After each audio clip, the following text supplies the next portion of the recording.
ఈరోజే వైశాఖ మాసం మంగళవారం, పైగా నవమి తిథి. మరి ఎంతో విశేషమైన ఈరోజు వైశాఖ పురాణంలోని ఈ కథలను వింటే చాలు జన్మల దోషాలు తొలగిపోతాయి. ప్రతి పనిలోనూ మీదే విజయం కలుగుతుంది. మరి ఆ కథలేంటో ఇప్పుడు ఈ వీడియోలో తెలుసుకుందాం. పూర్వం పాంచాల దేశంలో పురయసుడు అనే రాజు ఉండేవాడు. అతడు పుణ్యశీలుడు, మహారాజు పుత్రుడు. అతడు తండ్రి మరణించిన తర్వాత రాజయ్యాడు. అతడు ధార్మికుడు, మహావీరుడు. తన శక్తియుక్తులచే విశాల భూమిని పరిపాలించాడు. పూర్వజన్మ దోషం చేతను కొంతకాలానికి సంపదను కోల్పోయాడు. అతని గుర్రాలు, ఏనుగులు, మిగతావన్నీ కూడా నశించిపోయాయి. రాజ్యంలో కరువు ఏర్పడింది. ఈ విధంగా అతని రాజ్యము కోసము బలహీనులై గజము మింగిన వెలగపండులాగా సార విహీనులయ్యింది. అతని బలహీనత తెలుసుకుని శత్రువులందరూ కలిసి దండెత్తి అతనిపైకి వచ్చారు. యుద్ధంలో ఓడిన రాజు భార్య అయిన శిఖినితో కలిసి పర్వత గుహలో దాక్కుని 53 సంవత్సరాల కాలం గడిపాడు. ఆ రాజు తనలో తాను ఇలా విచారించాడు: నేను ఉత్తమ వంశంలో జన్మించాను, మంచి పనులు ఎన్నో చేశాను, పెద్దలను గౌరవించాను, జ్ఞానవంతుణ్ణి, దైవభక్తి, ఇంద్రియ జయము కలవాడిని. నావారు నావలే సద్గుణవంతులు. మరి నేనేం పాపం చేశాను? నాకిలాంటి కష్టం కలిగింది. నేను ఇలా అడవిలో ఎంతకాలం ఉండాలో అని ఎంతో బాధపడుతూ తన గురువులైన యాజుడు, ఉపయాజుడు అనే గురువులను తలుచుకున్నాడు. సర్వజ్ఞులైన ఆ ఇద్దరు రాజు స్మరించగానే రాజు వద్దకు వచ్చారు. రాజు యాజుడు ఉపయాజులకు నమస్కారం చేసి యథాశక్తిగా ఉపచారాలు చేశాడు. వారిని సుఖాసీనులు చేసి దీనుడై వారి పాదాలయందు పడి, నాకిలాంటి స్థితి ఎందుకు వచ్చింది? నాకు ఏదైనా తరుణోపాయం చెప్పండి అని వారిని ప్రార్థించాడు. అప్పుడు ఆ ఇద్దరు రాజును లేవదీసి కూర్చోబెట్టి రాజు చెప్పిన మాటలు విన్నారు. అతని మనోవిచారాన్ని గ్రహించారు. క్షణకాలం ధ్యాన నిమగ్నులై ఉన్నారు. రాజా, నీ దుఃఖానికి కారణమేమిటో చెప్తాము, శ్రద్ధగా విను. నీవు గత 10 జన్మల్లో క్రౌర్యం కలిగిన కిరాతుడవు. నీయందు ధర్మ ప్రవృత్తి కొంచెమైనా లేదు. సద్గుణం లేనివాడివలే ఉండేవాడివి. శ్రీహరికి ఎప్పుడూ నమస్కారం కూడా చేయలేదు. శ్రీహరిని కీర్తించలేదు. శ్రీహరి కథలను వినలేదు. గత జన్మమున నీవు సహ్య పర్వతంలో వేటగాడిలా ఉండేవాడివి. అందరినీ బాధపెడుతూ బాటసారులను దోచుకుంటూ నింద్యమగు జీవితాన్ని గడిపేవాడివి. నీవు గౌడ దేశమునున్న వారికి భయంకరుడివై ఉన్నావు. ఇలా 5 సంవత్సరాలు గడిచాయి. బాలురు మృగాలను, పక్షులను, బాటసారులను వధించడం వల్లే నీకు సంతానం లేదు. నీకీ జన్మయందు సంతానం లేకపోవడానికి నీ పూర్వకర్మయే కారణం. నీ భార్య తప్ప నీకెవరునూ అప్పుడూ లేరు. అందరినీ పీడించడం చేత, దానం అన్నది చేయకపోవడం చేత నీవు దరిద్రుడుగా ఉన్నావు. అప్పుడు అందరినీ భయపెట్టడం వల్ల నీకిప్పుడు ఈ భయం కలిగింది. ఇతరులను నిర్దయగా పీడించడం వల్ల నీకిప్పుడు నీ రాజ్యము శత్రువుల అధీనమైంది. ఇన్ని పాపాలు చేసిన నీవు రాజకులంలో పుట్టడానికి గల కారణాన్ని విను. నీవు గౌడదేశంలో అడవిలో వేటగాడివై గత జన్మలో ఉండగా ధనవంతులైన 2 వైశ్యులు, కర్మనిష్ఠుడు అనే ముని నీ ఉన్న అడవిలో ప్రయాణం చేస్తూ ఉన్నారు. నీవు వారిని అడ్డగించి బాణాన్ని ప్రయోగించి ఒక వైశ్యుణ్ణి చంపావు. 2వ వైశ్యుణ్ణి చంపబోయావు. అతడు భయపడి ధనాన్ని పొదరింట దాచి ప్రాణరక్షణకై పారిపోయాడు. కర్షుడు అనే ముని నీకు భయపడి ఆ అడవిలో పరిగెత్తుతూ ఎండకు దప్పికకు అలసి మూర్ఛపోయాడు. నీవు కర్షుణ్ణి సమీపించి వాని ముఖంపై నీటిని చల్లి ఆకులతో విసిరి వానికి సేవ చేసి సేద తీర్చావు. అతడు తేరుకున్న తర్వాత నీవు ఇలా పలికావు: ముని, నీకు నా వల్ల ఎటువంటి భయమూ లేదు. నీవు నిర్ధనుడవు. నిన్ను చంపితే నాకేం వస్తుంది? కాబట్టి పారిపోయిన వైశ్యుడు ధనం ఎక్కడ దాచాడో చెప్పు. నిన్ను విడిచిపెడతాను, చెప్పకపోతే నిన్ను చంపేస్తాను అని అతన్ని బెదిరించావు. ఆ ముని భయపడి ప్రాణరక్షణ కోసం వైశ్యుడు ధనాన్ని దాచిన పొదరింటిని చూపించావు.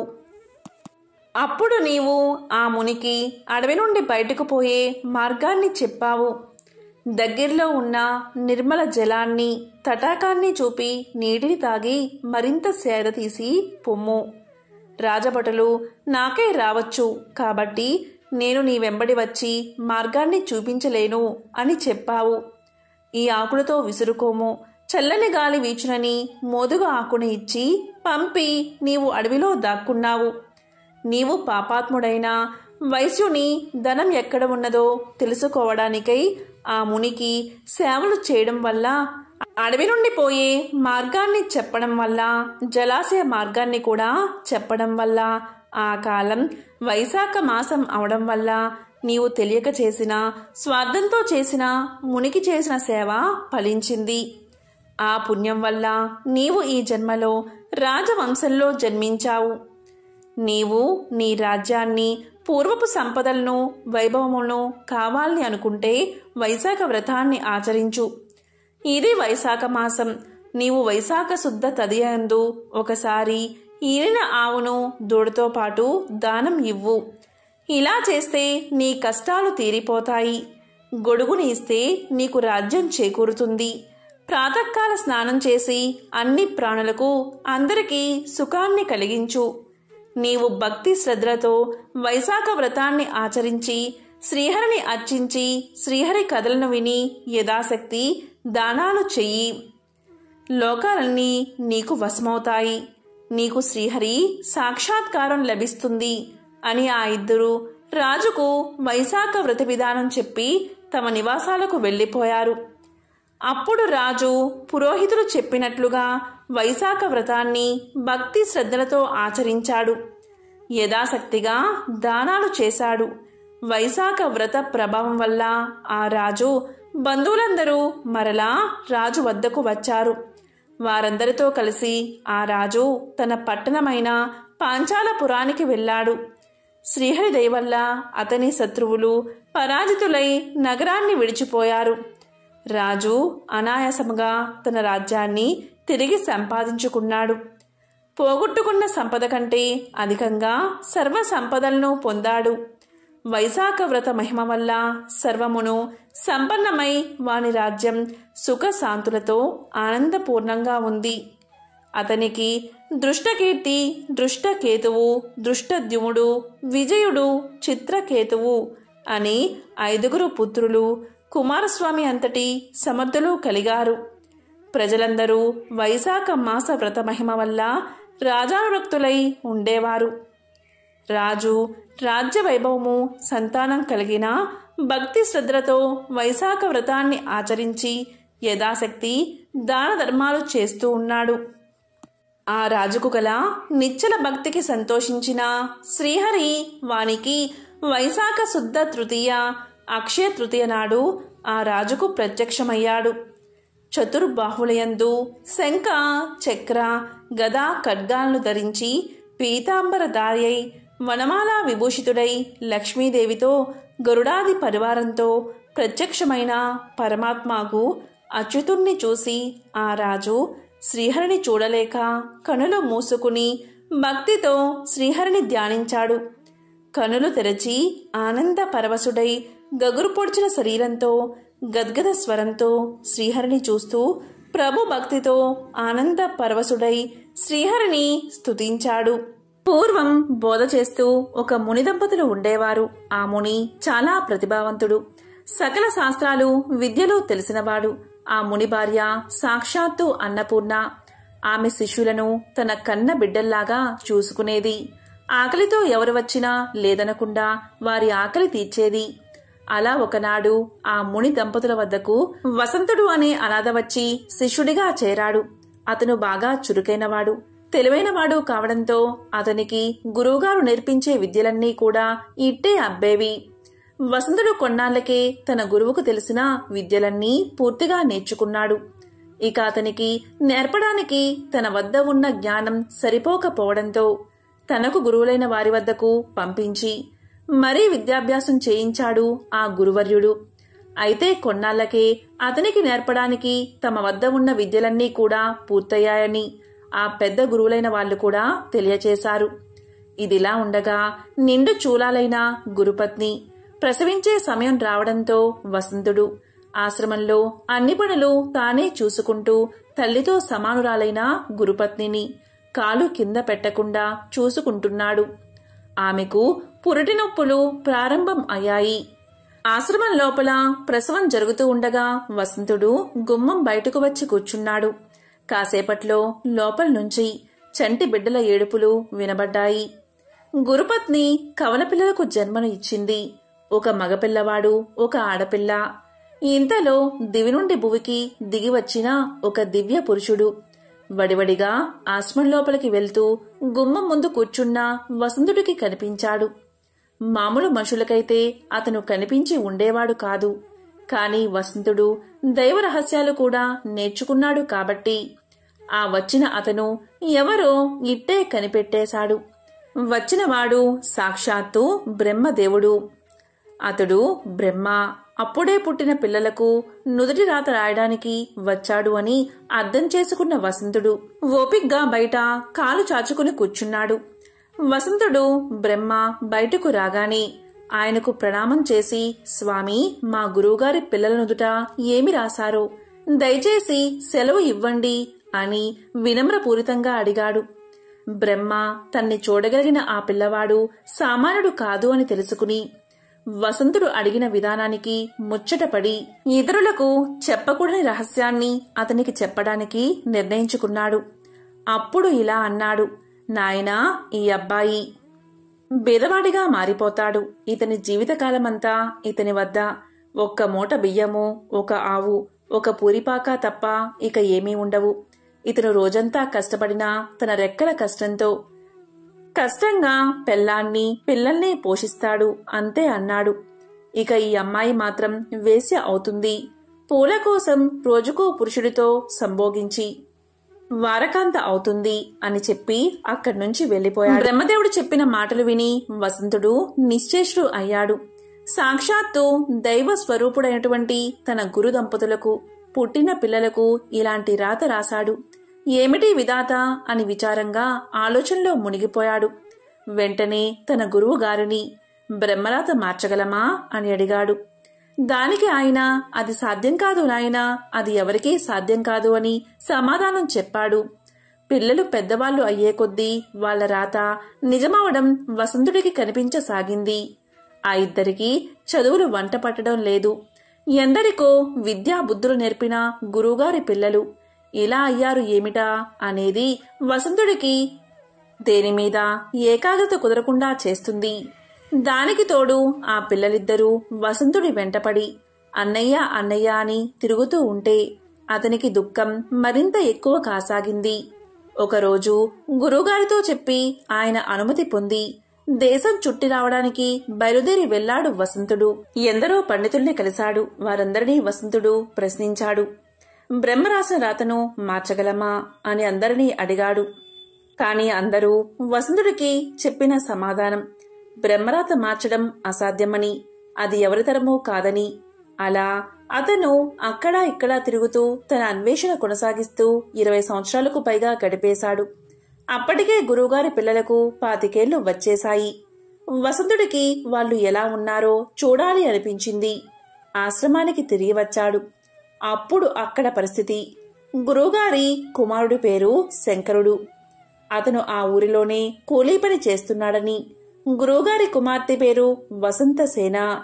ఆమె దగ్గర్లోనే ఒక పట్టణంలో వ్యభిచార వృత్తిలో ఉన్నదని తెలుసుకున్నాడు. తనకు పుట్టిన పిల్లల దుస్థితి చూసి దిగులుతో మంచం పట్టి గురుపత్నులు మరణించారని కూడా తెలుసుకున్నాడు. అప్పుడు వసంతుడు బాగా ఆలోచించాడు. ముందు శంకరుణ్ణి వెతుక్కుంటూ వెళ్లాడు. వసంతుణ్ణి చూడగాని అన్నయ్య అంటూ బావురమన్నాడు శంకరుడు. చిన్న పూరిపాక, చిరిగిపోయిన దుస్తుల్లో భార్య, ఒక కొడుకు. ఇంట్లో ఎక్కడ చూసినా విలయ తాండవం చేస్తున్న కటిక దారిద్ర్యం. ఇది శంకరుడి పరిస్థితి. దీంతో వసంతుడు ఇలా అన్నాడు, తమ్ముడు, నువ్వు బాధపడకు, ఇప్పటినుంచి నేను చెప్పినట్లు చెయ్యి అన్నాడు. దానికి సరే అన్నాడు శంకరుడు. అన్నయ్య, ఇక నుంచి నువ్వు ఎలా చెప్తే అలాగే చేస్తాను అన్నాడు. అప్పుడు వసంతుడు, ముందు ఆ ఆవును తోలుకుని పట్నానికి వెళ్దాం పదా అన్నాడు వసంతుడు. ఏమీ మాట్లాడకుండా ఆవును తోలుకుని వసంతుణ్ణి అనుసరించాడు శంకరుడు. ఇద్దరూ నేరుగా పట్నంలోని సెంత దగ్గరకు వెళ్లారు. అక్కడ ఒక దళారి దగ్గరకు వెళ్లి ఆవును ఎంతకు కొంటావు అని అడిగాడు. తర్వాత అతడు చెప్పిన ధరకు అమ్మేశాడు వసంతుడు. శంకరుడికి ఏమీ అర్థం కాకపోయినా వసంతుడికి ఎదురు చెప్పలేదు. ఆవును అమ్మగా వచ్చిన డబ్బుతో వంటకు అవసరమైన సరుకులను, శంకరుడి భార్యకు, పిల్లలకు కొత్త బట్టలు కొన్నారు. తిరిగి గ్రామానికి బయలుదేరి ఇంటికి రాగానే ఆ సరుకులతో వంట చేయించాడు. శంకరుడి భార్యా పిల్లలు ఆవురావురమంటూ ఆకలి తీర్చుకున్నారు. తరువాత వసంతుడు శంకరుడితో, తమ్ముడు, అన్నదానం చేద్దాం, ఆకలితో ఎవరు వచ్చినా లేదనకుండా వడ్డించు అన్నాడు. దీంతో శంకరుడు మారు మాట్లాడకుండా అలాగే చేశాడు. కాని శంకరుడు ఆ రోజు రాత్రి వసంతుడితో ఇలా అన్నాడు, అన్నయ్య, ఇంతవరకు ఆ ఆవు ఉంది కదా అన్న ధైర్యం నాకు ఉండేది. ఇప్పుడు ఉన్న ఆ ఒక్క ఆధారం కూడా పోయింది. దాన్ని అమ్మగా వచ్చిన ధనం కూడా అన్నదానానికే ఖర్చయిపోయింది. తెల్లవారితే ఎలా గడపాలో అని భయంగా ఉంది అన్నాడు. దానికి వసంతుడు, తమ్ముడు, నువ్వేమీ ఆలోచించకుండా సుఖంగా నిద్రపో, పొద్దునకి అంతా సర్దుకుంటుంది అని ధైర్యం చెప్పాడు. తీరా పొద్దున్నే లేచి తలుపు తెరిచి బయటికి వచ్చి చూసిన శంకరుడి ఆశ్చర్యానికి అంతే లేకుండా పోయింది. శంకరుడి ఇంటి ముందు ఒక ఆవు నిలబడి ఉంది. శంకరుడి ఆస్తి ఎప్పుడు ఒకే ఆవు అని బ్రహ్మ రాసిన రాత పొల్లుపోకుండా ఉండడానికి రాత్రికి రాత్రి బ్రహ్మే స్వయంగా ఒక ఆవును తీసుకుని వచ్చి అక్కడ కట్టేశాడు. ఆ రోజు కూడా ఆవును తీసుకుని వెళ్లి సంతలో అమ్మి వచ్చిన ఆ డబ్బుతో అన్నదానం చేయించాడు వసంతుడు. తమ్ముడు, ఇక ఇలాగే ప్రతిరోజు క్రమం తప్పకుండా చేస్తూ ఉండు అని చెప్పి వసంతుడు అక్కడ్నుంచి వసంత సేనను వెతుక్కుంటూ బయలుదేరాడు. అన్ని దానాల్లోకెల్లా గొప్పదైన అన్నదానాన్ని క్రమం తప్పకుండా చేస్తున్నందున శంకరుడు తన జీవితంలో అనంతమైన పుణ్యాన్ని మూటకట్టుకున్నాడు. ఆ తరువాత వసంతుడు వాళ్ళను వీళ్లను అడుగుతూ వెళ్లి వసంతసేనని కలుసుకున్నాడు. వసంతసేన ఒక అవ్వతో కలిసి ఒక ఇంట్లో ఉంటుంది. ఆమె వసంతుణ్ణి చూడగానే బోరుమని ఏడ్చేసింది. అన్నయ్య, నేను మహాపాపిని, ఈ పాప పంకిలంలో కూలిపోయాను. మీలాంటి ఉన్నతుణ్ణి చూడ్డానికి నాకు అర్హత లేదు అని బావురమ్మంది. దానికి వసంతుడు, ఊరుకో చెల్లి, ఊరుకో, ఈ పాప పంకిలం నుండి నువ్వు బయటపడే మార్గాన్ని చెబుతాను. ఇక ఇవాటి నుంచి నేను చెప్పినట్లు చెయ్యి అన్నాడు. ఆమెను ఓదార్చాడు. దానికి సరే అంది వసంతసేన. ఆ రాత్రికి విఠలుడు ఎవరు వచ్చినా సరే 1,00,000 వరహాలు చెల్లించాల్సిందే, 1,00,000 వరహాలు చెల్లిస్తేనే లోపలికి ప్రవేశమని చెప్పమని అక్కడ ఉన్న వసంతసేనతో ఉన్న అవ్వకు చెప్పాడు. దానికి ఆశ్చర్యపోతూ అవ్వ, అయ్యా, ఇది జరిగే వ్యవహారం కాదు అని ఏదో చెప్పబోయింది. వసంతుడు ఆమెను మధ్యలోనే వారించి నేను చెప్పినట్లు చెయ్యి అన్నాడు. ఆజ్ఞాపిస్తున్నట్లుగా అన్నాడు. ఆ రాత్రి 2-3 విడుదలు వచ్చి 1,00,000 వరహాలు అనగాని వెనుతిరిగి వెళ్లిపోయారు. అది వాళ్ళు ఊహించలేని మొత్తం. కాని అర్ధరాత్రి సమీపిస్తుంది అనగా ఒక మహాపురుషుడు మాత్రం 1,00,000 వరహాలతో వచ్చి ఆ రాత్రి వసంతసేనతో గడిపి వెళ్లాడు. ఆ మరుసటి రోజు రాత్రి కూడా అలాగే జరిగింది. తన రాత తప్పకుండా వసంతసేనకు దగ్గరకు వచ్చింది సాక్షాత్తు బ్రహ్మే అని వసంతుడికి తెలుసు. అలా బ్రహ్మ ఆమె దగ్గరకు రావడం వల్ల ఆమె మూటగట్టుకున్న పాపాలన్నీ కూడా నశించిపోయాయి. ఆమె జన్మ చరితార్థం అయింది. అలా వసంతుడు వాళ్ళిద్దరి చేత పుణ్యకర్మలు చేయించి గురుపత్నుల రుణం తీర్చుకున్నాడు. ఈ ప్రపంచంలో ప్రతి జీవి నుదుట తల రాసేది బ్రహ్మే. అయినా దాన్ని చక్కగా తీర్చిదిద్దుకునే శక్తిని, అవకాశాన్ని మాత్రం ప్రతి జీవికి ఇచ్చాడు అని దాన్ని నిరూపించాడు. అలా బ్రహ్మరాతను సైతం బ్రహ్మాండమైన రాతగా మార్చి చూపించాడు వసంతుడు. పూర్వకాలంలో రఘువంశపు రాజైన దిలీపునికి చాలా కాలం వరకు సంతానం కలగలేదు. అప్పుడు దిలీపుడు తన అర్ధాంగి అయిన సుదక్షిణాదేవితో సహా సద్గురు దర్శనం కోసం వశిష్ఠ మహర్షి ఆశ్రమానికి చేరుకున్నాడు. తనకు గల బాధను వశిష్ఠ మహర్షికి చెప్పాడు. అప్పుడు ఒక నిమిషం ధ్యానం చేసి వశిష్ఠుల వారు ఇలా అన్నారు. నాయనా, నీవొకసారి దేవేంద్ర లోకం వెళ్లి తిరిగి వస్తున్నప్పుడు కల్పవృక్ష ఛాయలో ఉన్న కామధేనువును గమనించలేదు. గోవు కనబడగానే నమస్కారం చేసి ప్రదక్షిణం చెయ్యాలి. ఇక కామధేనువు మాట వేరే చెప్పాలా? సర్వధర్మాలు తెలిసిన నీవు అప్పుడు ఋతుస్నాత అయిన నీ భార్య దగ్గర ఉండాలి అన్న ధర్మాన్ని పాటించే తొందరలో వేగంగా నీ మందిరానికి చేరుకుందామని వస్తూ ఉన్నావు. ఆ కారణంగా నీవు ఆ కామధేనువును గమనించకై వచ్చేశావు. నీచే పూజ వ్యతిక్రమం జరిగింది. పూజల్లో గుర్తించకపోవడం శ్రేయస్సుకు భంగకరం కదా. అప్పుడు కామధేనువు, రాజా, నన్ను పూజించకని తొందరలో ఉండి వెళ్లిపోతున్నావు. నా సంతానమును సేవించినా కాని నీకు సంతానం కలగదు అని చెప్పింది. కాని రథవేగం వల్ల వాయుధ్వని కారణంగా నీకు గాని నీ సారథికి కాని ఆ కామధేనువు చెప్పిన మాటలు వినబడలేదు. నాయనా, తెలిసి చేసినా తెలియక చేసినా కర్మఫలాన్ని అనుభవించక తప్పదు. చేసిన తప్పును సరిదిద్దుకుని ప్రగతి పదంలో నడిచేవాడు ఉత్తముడు. కాబట్టి నీవు గోసేవ చేసి శ్రేయస్సును పొందు. వరుణుని యజ్ఞంలో పాలు, నెయ్యి, ధనధాన్యాలు సమకూర్చుటకై కామధేనువు పాతాళ లోకానికి వెళ్ళింది. ఆ గోమాత తిరిగి వచ్చేంత వరకు ఆమె సంతానమైన ఈ నందిని ధేనువును సేవించి తరించు. ఇలా వశిష్ఠుల వారు హితవు చెప్తూ ఉండగాని ఆ నందిని ధేనువు రానే వచ్చింది. దిలీపుడు పరమసాధ్వి అయిన సుదక్షిణాదేవి ఆ నందిని ధేనువును సేవించడం ప్రారంభించారు. ఆ రాజదంపతులు నందిని ధేనువును నీడలాగా అనుసరించి సేవించారు. ఆ ధేనువు నిల్చుంటే నిల్చుని, కూర్చున్నా కూర్చుని, నీళ్లు తాగితే తాగి ఆ నందిని ధేనువును ఆరాధించారు. ఇలా 21 రోజులు ఆ రాజదంపతులు ధేను వ్రతాన్ని పరమభక్తితో చేశారు. వారి సేవకు సంతోషించిన నందిని ధేనువు వారి భక్తిని పరీక్షిద్దామని హిమాలయాలలో ఒక గంభీర బిలంలోకి ప్రవేశించింది. త్రుటిలో ఒక సింహం ఆ హోమధేనువు మీద పడబోయింది. వెంటనే రాజు ఆ ధేనువును కాపాడ్డానికి ధనుర్బాణాలు తీయబోయాడు. కాని ఆశ్చర్యం, చిత్రపటంలోని వీరుడిలాగా ఉండిపోయాడు. ఆ సింహం మాయ వల్ల స్థానువుగా ఉండిపోయాడు. ప్రగల్భంగా అప్పుడు సింహం ఇలా పలికింది. రాజా, గిరిజాధిపతి ఆజ్ఞ పొంది నేనీ పరిసరాల్లో విహరిస్తున్నాను. శివ కింకరుడును. నా మీద నీ శక్తులేమీ పనిచెయ్యవు. నేను మామూలు సింహాన్ని కాదు. ప్రతిరోజు పరమేశ్వరుడు నందిని ఆరోహించేటప్పుడు నన్ను పాదపీడికగా వినియోగించి అనుగ్రహిస్తాడు. నేను నికుంభ మిత్రుడైన కుంభోదరుడును. పార్వతీదేవికి పుత్రప్రాయమైన ఈ దేవదారు వృక్షాన్ని కాపాడడానికి పరమశివుడు నన్నిక్కడ నియమించాడు. ఈ ప్రాంతానికి వచ్చే ఏ మృగాన్నైనా భక్షించే అధికారం నాకు ఉంది.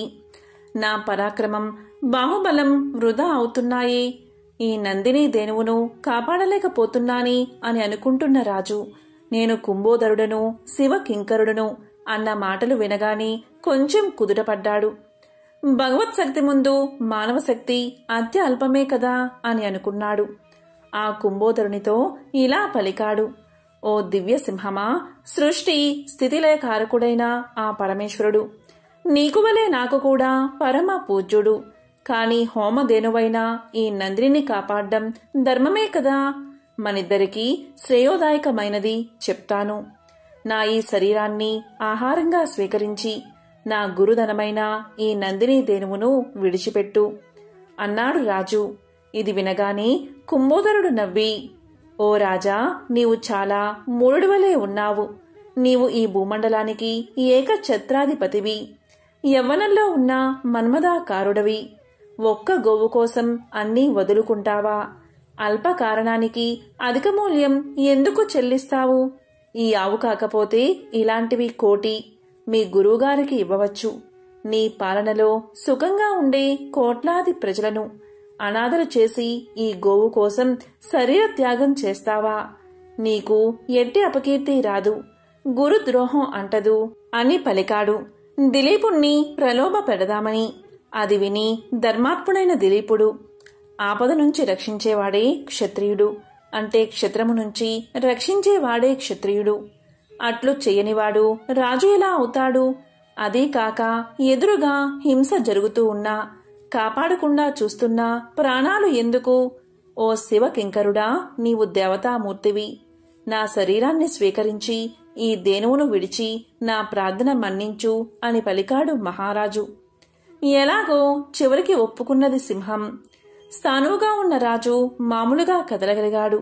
తన్ని తాను సింహానికి అర్పిద్దామని మోకాళ్లపై కూర్చుని తల వంచుకుని సింహం వేటుకై ఎదురుచూస్తున్న దిలీపుడి మీద పుష్పవృష్టి కురిసింది. నందిని దేనువు అప్పుడు దివ్య ఆకృతి దాల్చి ఇలా పలికింది. రాజా, వశిష్ఠ మహర్షి తపశక్తి వల్ల నన్ను ఈ సింహమే కాదు, విశ్వంలో ఏ శక్తి హాని కలిగించలేదు. నిన్ను పరీక్షిద్దామని ఇలా చేశాను. నీ భక్తితో నన్ను మెప్పించావు. దివ్యమైన నా క్షీరాన్ని స్వీకరించు, సంతానవతుడి అవుతావు అన్నది నందిని దేనువు.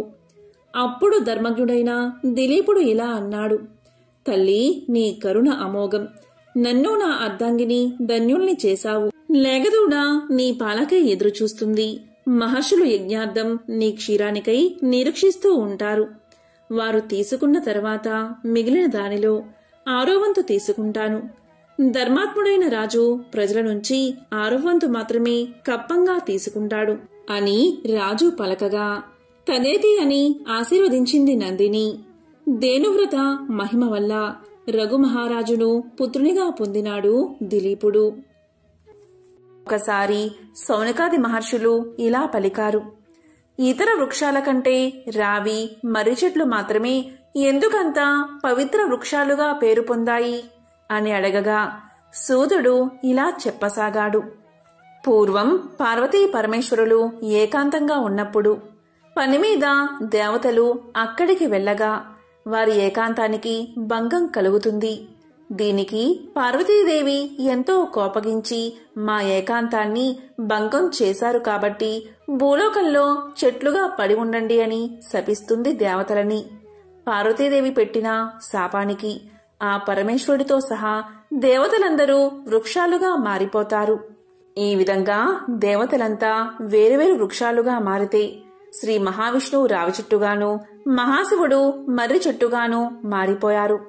ఇలా రావి, మర్రి చెట్లుగా మారిన శివకేశవులు జగదేక పూజనీయులు కాబట్టి ఆ చెట్లకు అంతటి పవిత్రత కలిగింది.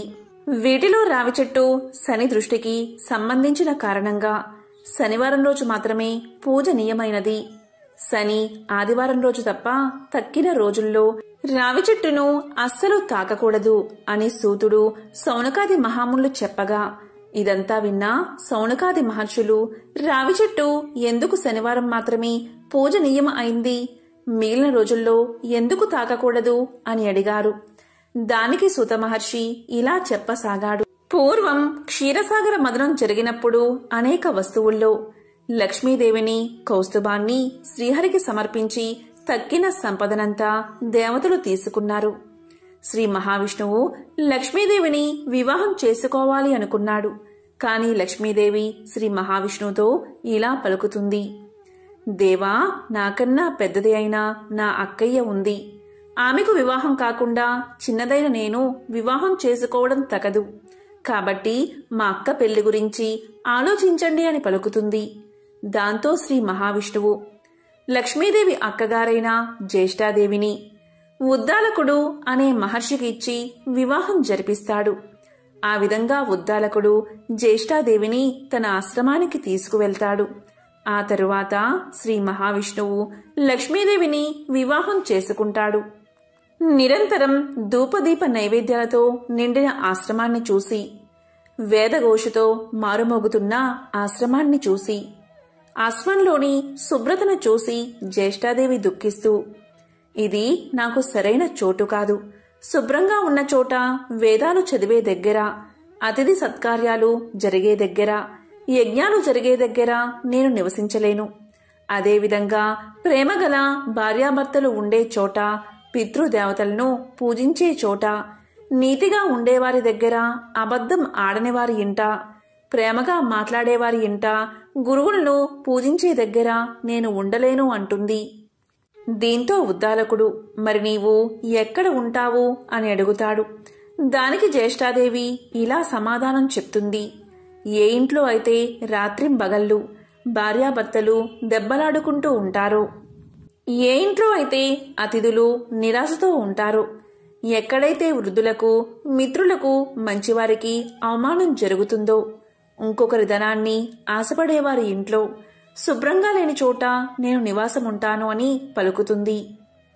భార్య యొక్క మాటలు విన్న ఉద్దాలకుడు ఎంతో కలత చెంది, ఓ జ్యేష్ఠాదేవి, నీవు కోరినట్లు నీకు తగిన నివాస స్థానాన్ని వెతికి వస్తాను. అంతవరకు నీవు రావిచెట్టు మొదట్లోని కదలకుండా కూర్చోమని చెప్పి వెళ్ళిపోతాడు. భర్త చెప్పింది ఆజ్ఞగా భావించి రావిచెట్టు మొదట్లోని కూర్చుని ఉండిపోతుంది జ్యేష్ఠాదేవి. ఎన్ని రోజులు గడిచినా ఉద్దాలకుడు రాకపోవడంతో పతి విరహాన్ని భరించలేక జ్యేష్ఠాదేవి పెద్దగా రోదించడం మొదలు పెడుతుంది. ఆమె ఏడుపులు వైకుంఠంలో ఉన్న లక్ష్మీనారాయణలా చెవిలో పడతాయి. అది విన్న లక్ష్మీదేవి ఇలా అంటుంది. స్వామి, నా అక్క అయిన జ్యేష్ఠాదేవి ఎందుకో రోదిస్తుంది. ఆమె దగ్గరకు వెళ్ళి రండి అని మహావిష్ణువును కోరుతుంది. వెంటనే మహావిష్ణువు జ్యేష్ఠాదేవి దగ్గరకు వెళ్తాడు. ఆమెతో ఇలా పలుకుతాడు. ఓ జ్యేష్ఠాదేవి, ఈ రావి చెట్టు నా అంశతో నిండి ఉంటుంది. పైగా నీకు తోడుగా ఈ రావి చెట్టు మొదట్లోనే శనిదేవుడు కూడా ఉంటాడు. కాబట్టి నువ్వు రావి చెట్టు మొదట్లో స్థిర నివాసం ఏర్పరచుకుని ఉండు అని పలుకుతాడు. దానికి జ్యేష్ఠాదేవి, ఓ మహావిష్ణు ప్రభు, ఇక్కడ నన్ను ఎవరూ పూజించడం లేదు అని పలుకుతుంది. దానికి శ్రీ మహావిష్ణువు ఇలా పలుకుతాడు. వారంలో శనివారం రోజు నిన్ను పూజించేవారి ఇంటయందు లక్ష్మీదేవి నివసిస్తుంది.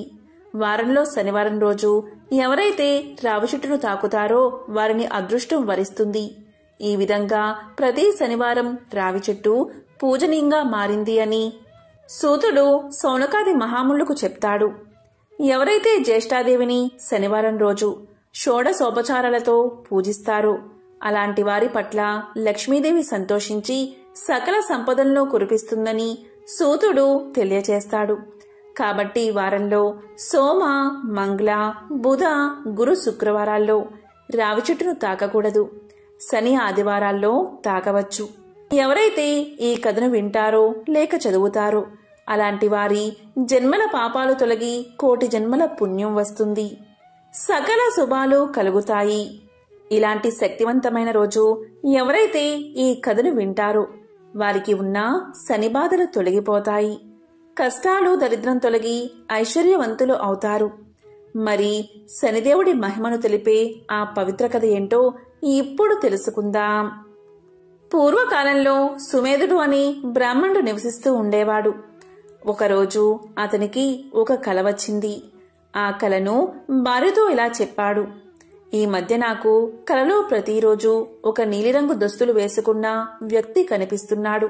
మాటి మాటికి 7 సంవత్సరాలు నిన్ను పట్టుకుంటాను అని అంటున్నాడు అని భార్యకు తెలియజేశాడు. దాంతో భార్య ఇలా పలుకుతుంది. నీలిరంగు బట్టలు అంటే శనిదేవుడు.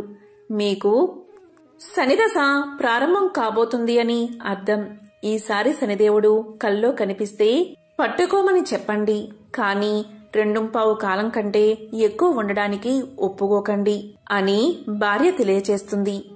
ఇక తర్వాత రోజు శనిదేవుడు సుమేధుడి కల్లో కనిపిస్తాడు. ఇక సుమేధుడు ఇలా పలుకుతాడు. ఓ శనిదేవా, నన్ను పట్టుకుంటావా అని అడుగుతాడు. దానికి శనిదేవుడు, ఓ బ్రాహ్మణుడా, నేను నీపై పూర్తిగా 7 సంవత్సరాల పాటు ఉంటాను అని పలకగాని దానికి సుమేధుడు, ఓ శనిదేవా, నేను అన్ని రోజులు నిన్ను భరించలేను అంటాడు. దానికి శనిదేవుడు, ఓ సుమేధ, నేను పూర్తిగా 5 సంవత్సరాలు నిన్ను పట్టుకుంటాను అంటాడు. దానికి బ్రాహ్మణుడు, ఓ శనిదేవా, అన్ని రోజులు నేను నిన్ను మొయ్యలేను అంటాడు. దానికి శనిదేవుడు, అయితే సుమేధ, 2.5 సంవత్సరాల కాలం నేను నీతో ఉంటాను అంటాడు. దానికి బ్రాహ్మణుడు, ఓ శనిదేవా, అన్ని రోజులు నేను నీతో ఉండలేను అంటాడు. ఇక శనిదేవుడు చివరగా ఇలా పలుకుతాడు, చూడు సుమేధ, 2.25 సంవత్సరాల కాలం నీవు నన్ను భరించక తప్పదు అంటాడు. దానికి సుమేధుడు సరే అని ఒప్పుకుంటాడు. మరుసటి రోజు ఉదయం నిద్రలేవగాని ఈ విషయాన్ని తన భార్యకు తెలియచేస్తాడు. నాకు 2.25 సంవత్సరాల శనిదశ ప్రారంభమైంది. నాకు నీవు 2 బంగారు కాసులు ఇవ్వు అని అంటాడు. నేను అడవిలోకి వెళ్లి పూజా పునస్కారాలు చేసి వస్తాను. నీవు ఇంట్లోనే ఉండి పిల్లల్ని జాగ్రత్తగా చూసుకో. ఎవరితోనూ పోరు పెట్టుకోకు. అందరితో జాగ్రత్తగా ఉండు. ఇలా చెప్పి బ్రాహ్మణుడు అడవిలోకి వెళ్తాడు. అక్కడ ఒక చెట్టు కింద కూర్చుని పూజ చేసుకుంటూ ఉంటాడు. ఇలా ఒక కాలం గడుస్తుంది. ఇక బ్రాహ్మణుడు ఇలా అనుకుంటాడు, ఒక కాలం అయిపోయింది కదా, ఇంకా కొంచెం సమయం మాత్రమే మిగిలి ఉంది కదా, ఇది దారిలోనే అయిపోతుంది అనుకుంటూ ఇంటికి బయలుదేరతాడు. కాని శనిదేవుడి ప్రభావం నుంచి ఎవరూ తప్పించుకోలేరని అతనికి తెలియదు. అతనికి దారిలో కొన్ని పుచ్చకాయలు కనిపిస్తాయి. వాటిని ఇంటికి తీసుకువెళ్తాను అనుకుని అక్కడ ఎవరైనా ఉన్నారేమో అని గట్టిగా పిలుస్తాడు. కాని అక్కడ ఎవరూ ఉండరు, ఎవరూ పలకరు. ఇక తన దగ్గర ఉన్న ఒక బంగారు నాణాన్ని అక్కడ పెట్టి 2 పుచ్చకాయలు కోసుకుని సంచిలో వేసుకుంటాడు. ఇక తిరిగి ఇంటికి ప్రయాణం సాగిస్తాడు. ఇంతలో 2 సిపాయిలు అటుగా వస్తారు. వారు బ్రాహ్మణుణ్ణి ఆపి, నీ సంచిలో ఏముందో చూపించు అంటారు. దానికి సుమేధుడు, నా సంచిలో 2 పుచ్చకాయలు ఉన్నాయి అంటాడు. దానికి సిపాయిలు సంచి తెరిచి చూపించమని అడగగా సుమేధుడు సంచి తెరచి చూడగానే దాంట్లో రాజుగారి 2 కొడుకుల తలలు ఉంటాయి. దీంతో సిపాయిలు అతన్ని పట్టుకుని రాజుగారి దగ్గరకు తీసుకువెళ్తారు. రాజుతో సిపాయిలు ఇలా పలుకుతారు, ఓ రాజా, ఈ బ్రాహ్మణుడు మీ 2 కొడుకులను చంపి తలలను సంచిలో వేసుకున్నాడు అని అనగానే ఆ మాటలు విన్న రాజుగారికి ఎక్కడలేని కోపం వచ్చి ఆ బ్రాహ్మణుణ్ణి వెంటనే ఉరితీయండి అని ఆజ్ఞాపిస్తాడు. సిపాయిలు సుమేధుణ్ణి తీసుకుని వెళ్లి ఉరి తీయబోగా సుమేధుడు ఇలా పలుకుతాడు, మహారాజా, దయ చూపించండి, కొంచెంసేపు ఆగండి, నన్ను పూజ చేసుకోనివ్వండి అని పలకగానే రాజు ఒప్పుకుంటాడు.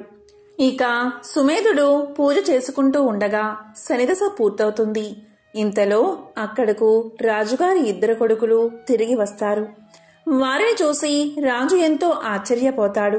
అప్పుడు రాజు బ్రాహ్మణుడితో ఇలా పలుకుతాడు, ఓ బ్రాహ్మణుడా, నీవు ఏమాయ చేశావు అని అనగానే సుమేధుడు ఇలా అంటాడు, మహారాజా, నేను ఏమాయా చేయలేదు. నాకేమీ తెలియదు. నాపై శని ప్రభావం ఉంది. అందుకే ఇదంతా జరిగింది అని సమాధానం చెప్తాడు. దానికి రాజు ఇలా అడుగుతాడు, ఓ బ్రాహ్మణుడా, శనిదశ పట్టుకుంటే నివారణ ఉపాయమేమిటి అని అడగగానే సుమేధుడు ఇలా చెప్తాడు, రాజుకు శనిదశ పట్టుకుంటే నల్లటి ఏనుగును దానంగా ఇవ్వాలి. షావుకారికి శనిదశ పట్టుకుంటే ఒక నల్లటి గుర్రాన్ని దానంగా ఇవ్వాలి. ఒక గృహస్థుడికి శనిదశ పట్టుకుంటే నూనెలో ముంచిన రొట్టెను నల్లని కుక్కకు తినిపించాలి. అదేవిధంగా రావి చెట్టును పూజించాలి. శనిదేవుణ్ణి కూడా పూజించాలి అని సమాధానం చెప్తాడు. దాంతో రాజు బ్రాహ్మణుడికి కొంచెం నగదు ఆభరణాలు ఇచ్చి వదిలేస్తాడు. అప్పుడు బ్రాహ్మణుడు ఇంటికి చేరుకుంటాడు. ఇంటికి వెళ్లిన తర్వాత భార్యతో ఇలా అంటాడు, జరిగిన విషయమంతా చెప్తాడు. అప్పుడు ఆమె సంచిలో ఏం తీసుకువచ్చారు అని అడగగానే బ్రాహ్మణుడు 2 పుచ్చకాయలు తీసుకువచ్చాను అంటాడు. తీరా సంచి తెరిచి చూడగానే పుచ్చకాయకు బదులు బంగారపు కాసులు ఉంటాయి. దానికి భార్య, ఇంత బంగారం ఎక్కడిది, మీకు శని పట్టుకుంది కదా అని అనగానే దానికి సుమేధుడు ఇలా చెప్తాడు, శని పట్టినప్పుడు పుచ్చకాయలు తలకాయలుగా మారాయి. వదిలిపోగానే పుచ్చకాయ స్థానంలో బంగారం వచ్చింది అని సమాధానం చెప్తాడు. ఈ కథను విన్నా, చదివినా, చెప్పినా, వినిపించినా జన్మల పాపాలు తొలగి 1,000,000 జన్మల పుణ్యం వస్తుంది. సకల శుభాలు కలుగుతాయి. ఓం నమో నారాయణాయ. ఓం నమః శివాయ. ఓం శ్రీ మహాలక్ష్మియే నమః.